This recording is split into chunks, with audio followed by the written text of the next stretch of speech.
Salut à tous, bienvenue sur cette nouvelle vidéo. C'est Lionel, coach et athlète en force athlétique. Aujourd'hui, nous allons parler des 5 erreurs qui t'empêchent de progresser en soulevé de terre. Qu'est-ce que c'est le soulevé de terre? Le soulevé de terre, ça fait partie des 3 mouvements que l'on utilise en compétition en force athlétique. On a le squat, le bench et le soulevé de terre qui vient en 3e. En général, c'est un mouvement qui vous permet de rattraper.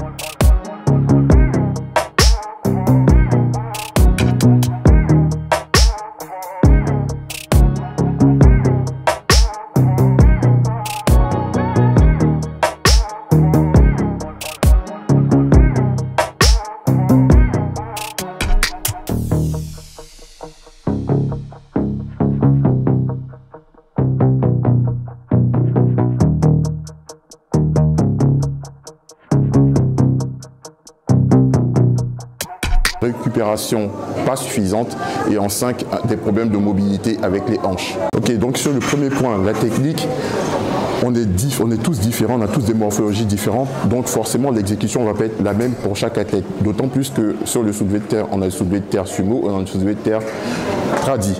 Je ne suis pas un expert pour le soulevé de terre sumo, puisque c'est un mouvement que je ne pratique pas. En général, c'est un mouvement qui est pratiqué par les gabarits de petite taille. Bien entendu, il y a des exceptions. Et le soulevé de terre tradi, c'est un mouvement qui est pratiqué par les gabarits d'un peu plus grande taille.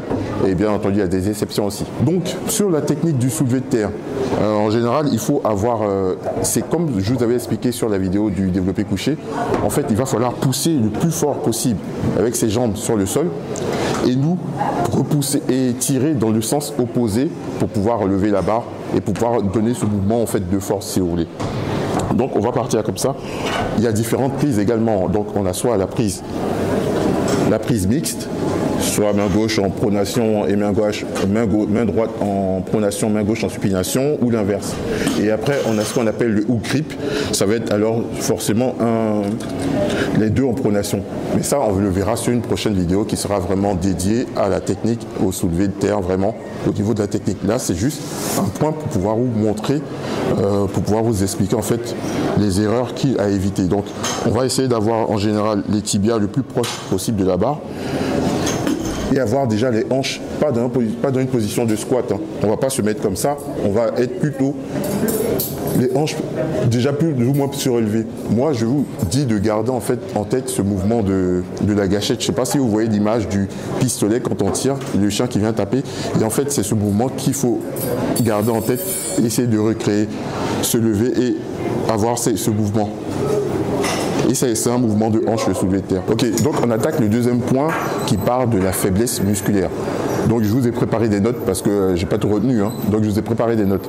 On va parler de la faiblesse des jambes, c'est-à-dire des quadriceps, des ischios et des fessiers qui sont à la base du mouvement initial du soulevé de terre. Ensuite, on a la faiblesse du dos. La faiblesse du dos, ça va être les muscles lombaires. Ensuite, on va aller sur la faiblesse des hanches, c'est-à-dire un manque de mobilité en général, un manque de mobilité des hanches. On a également la faiblesse de la prise, c'est-à-dire qu'il va falloir travailler votre prise. Et ce qui est bien en fait, là je vais vous montrer à Basic Fit, bon, tout le monde décrit un peu les salles commerciales, mais à Basic Fit, moi je m'entraîne depuis 5 ans avec cette barre-là.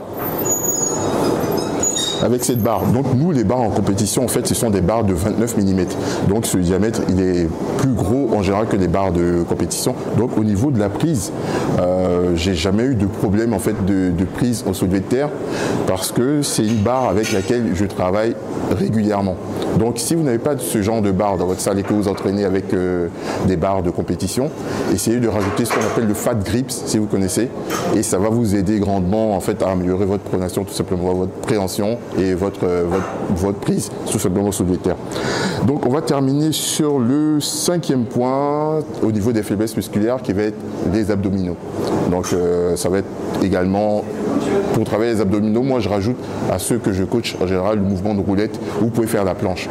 C'est vraiment ce mouvement qui va vraiment renforcer, qui va vraiment vous servir pour le soulevé de terre, pour pouvoir renforcer cette faiblesse musculaire. Donc sur le 3, on va parler de la programmation. Donc sur votre programmation, on aura tout ce qui est intensité, fréquence et volume. D'ailleurs, j'ai un service de coaching. Vous pouvez aller dans la barre de description, vous allez sur mon site, sur mon lien, et on pourra tout simplement communiquer et on va voir ce qu'on peut mettre en place pour vous. Donc un programme, ça doit être un programme personnalisé. En général, en powerlifting et dans tout autre sport, un programme doit être personnalisé. Donc si vous suivez le programme d'un copain ou un programme que vous avez trouvé sur Internet, il ne va pas forcément vous correspondre en fonction également du boulot que vous faites, en fonction des heures à laquelle vous travaillez, vous entraînez. Il y aura pas mal de choses à mettre en place. Donc, ce qui va faire que votre programmation doit vous correspondre au maximum. D'ailleurs, au niveau où vous êtes aussi dans votre évolution dans la force athlétique. Donc voilà, donc la programmation à prendre en compte est élément très important pour pouvoir progresser. Donc le quatrième point, ça va être la récupération. Votre récupération doit être basée selon votre programme, votre programmation. Également au niveau de la récupération, on va parler de tout ce qui est nutrition et repos, le sommeil également, parce que le sommeil c'est le principal élément de votre récupération. Donc si votre récupération est optimale, on évite les blessures, on continue à progresser. Donc voilà pourquoi votre récupération doit être tenue comme un des éléments importants pour continuer à progresser en force athlétique, notamment au soulevé de terre.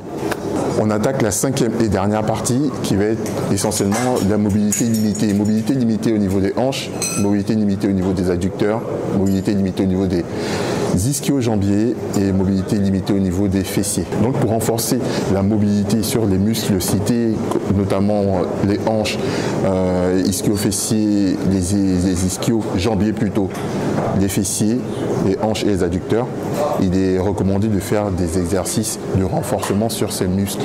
Donc merci d'être venu jusqu'au bout de la vidéo avec moi. On va conclure la vidéo ici. Si cette vidéo vous a plu, partagez-la au maximum. Si vous pensez qu'elle peut aider des amis ou même des ennemis, servez-vous de cette vidéo. Si vous avez des points, si vous avez d'autres erreurs qui vous viennent en tête, n'hésitez pas à les mettre en commentaire. Marquez-moi également en commentaire ce que vous souhaiterez voir sur les prochaines vidéos, parce que là j'avais fait un sondage et donc c'était soulevé de terre qui était sorti.